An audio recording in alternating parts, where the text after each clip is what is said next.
अस्सलाम वालेकुम। Camera on के साथ मैं हूं जावेद मलिक और मैं इस वक्त मौजूद हूं चकवाल प्रेस क्लब के लाइव स्टूडियो में।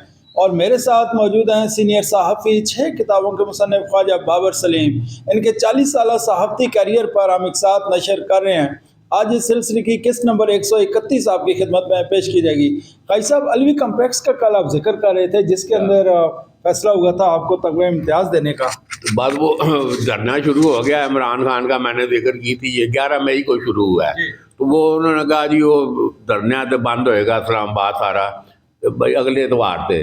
तो वो कार्ड हालांकि तकसीम हुए 12 काउंटर करके 18 मई उसकी फिक्स होगी। तो अब जुम्मे तक अब ये पोजीशन डॉक्टर गनफर मेहदी मेरे उस्ताद हैं, तो वो कह रहे हो खाजे कोई नहीं, वो सारा वो रोला पड़ा हुआ था, कोई मुज़ाकरात भी हो रहे हैं उधर दुबई में, तो ये सारे हुकूमती वजीर ज़्यादा उधर ही कोई ये सारा भाई धरना कोई रोका जाए या कोई मुज़ाकरात को सारा। तो वो कोई सारा इस्लामाबाद खाली है।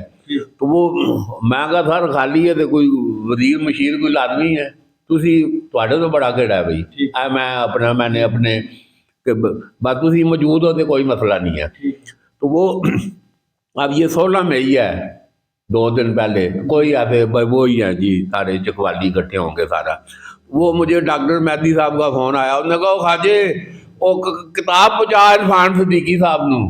मैं कहा सर किधर, वो उधर पहुँचे। तो ये देखा ना अभी इधर सारा रशीद मिर्ज़ा सारों को इख्तलाफ है उससे, मगर उसका ये जो अमल है तो मैं वो कहीं पहुँचाइए जी कहीं, तो एकदम मेरे देन में रशीद मिर्ज़ा।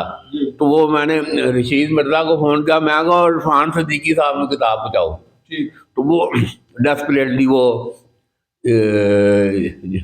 जुम्मे को उन्होंने, अब वो उन्हें नहीं पता कि ये वो डॉक्टर गनफर मेहदी की लाइन है, इरफान सिद्दीकी साहब आना है तुसा, उनका आना तो है तो किताब पे विखाओ न के। तो वो किताब बिल्कुल मैं कहा तो मौजूदा हुआ जी, जुम्मे को वो किताब उधर पहुंच गई। तो उन्होंने देखा ख्वाजा बाबर, तो वो इरफान सिद्दीकी साहब की मैंने जब वो प्रेस सेक्रेटरी थे सदर रफीक तारड़ के वान सदर में, हम सदर पाकिस्तान से मुलाकात के लिए गए, तो इरफान सिद्दीकी साहब ने हमें रिसीव किया उधर, चाय शाय तो इंटरेक्शन। तो फिर मैंने उनको पूरी फैमिली समेत इधर 2 दिन उनकी मेज़बानी की कलाकार रेस्ट हाउस में। वापसी पे उधर इमामी वैली में दोपहर का लंच भी फैमिली के साथ इरफान सिद्दीकी ने किया। तो उन्होंने ऐसे देखा ख्वाजा बाबर है, उन्होंने फ़ौरन डॉक्टर मेहदी को कंफर्म किया मैं आता भाई, ये अब 18 मई। तो वो जनाब इरफान सिद्दीकी आए, आओ तो सारा, तो उधर करारदाद पेश हो गई।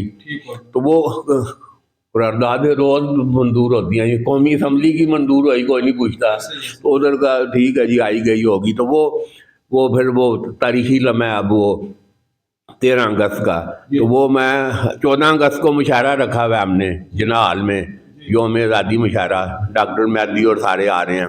तो वो मुझे फ़ोन आता है डॉक्टर मेहदी आओ खाजे यहाँ इरफान सिद्दीकी साहब ना गल कर। मैं कहा नंबर कॉल ही, मैं कहा घर है सर मैं करना। तो वो मेरा अंदाज़ा ये था कि वो आ रहे हैं मुशायरे की सदारत के लिए, इरफान सिद्दीकी आ रहे हैं। तो वो घर पहुँच के मैंने फ़ोन मारा, तो वो बोले थे ओ खाया साहब मुर्गे शुरगे थे हलवे का बंदोबस्त करो। मैं कहा सर बड़े हलवे बड़ा जबरदस्त मुशायरा हो रहा, कहड़ा मुशायरा मशूरा यार, मैं नहीं मुशायरा मशूरा, उथे तेरी किताब की रनुमाई से उत्ते करारदाद पास हुई थी, तो तेरा तमगा इम्तियाज हो गया है। ओए ओए ओए, मैं हैरान, और तमगा इम्तियाज और मतलब एक इरफान सिद्दीकी, हाँ। तो वो बाद में करके तो वो पता चला कि वो जो कमेटी थी सारी जो तगमे दे रही थी उसके चेयरमैन इरफान सिद्दीकी थे। अच्छा। तो क्या आया था, मैं उसे तुम्हारी किताब की रनुमाई से भी गया थी कि मैं ख्वाजा बाबर का निमक खाता है, ये उन्होंने, मैं अदीम जी अल्लाह जन्नत में दे, अभी इंतकाल हुआ है।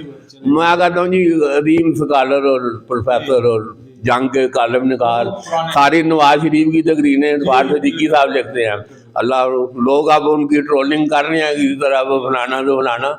मैं कहता हूँ जी एक अदीम इंसान, और बिल्कुल हमें तो कितने ख्वाजा बाबर थे, कितने तमगा इम्तियाज। तो ये मैं कम अज़ कम मुझे इसका है कि वो एक आउट ऑफ द कंटेस्ट जो है ना, انہوں نے وہ دیکھے جو لکھا ہوا ہے، انہوں نے اعتراف کیا جی کہ چکوال میں یہ بنجر سنگلاخ اور کوستانی زمین پہ علم اور ادب کی جو شمع روشن کی ہے، یہ میرے بارے میں اس کے اعتراف میں تمغہ امتیاز ہے۔ دوبارہ جی یہ میں کہتا ہوں شہیدوں اور غازیوں کا نام کیا میں نے، عبد شاہ مراد کے نام کیا ہے، تو یہ میں ایک تاریخ کا قرض تھا، تو یہ فارغوں کا لوگوں کو تو میں بتاتا تھا، مگر میں نے کالم میں بھی لکھ دیا کہ یہ عرفان صدیقی صاحب کی مہربانی سے، تو آئیے پھر تازہ کر دیا جی۔ جی ناظرین، جیسا کہ آپ نے سنا خواجہ بابر سلیم چکوال کی ہسٹری بتا رہے تھے، اور اپنے جو تمغہ امتیاز ہے اس کا سارا کریڈٹ وہ عرفان صدیقی کو دے رہے تھے، لیکن میں پھر ایک بار کہوں گا کہ خواجہ صاحب جو ہے وہ ڈیزرو کرتے ہیں۔ انہوں نے جو 40 سال جو خدمت کی ہے علم و ادب کی، میں سمجھتا ہوں کہ وہ اس کا جو ہے وہ لازمی طور پہ ان کو ملنا چاہیے تھا تمغہ امتیاز، اور مل گیا۔ آج کے لیے اتنا ہی، اجازت دیجیے۔ راجہ ذیشان علی۔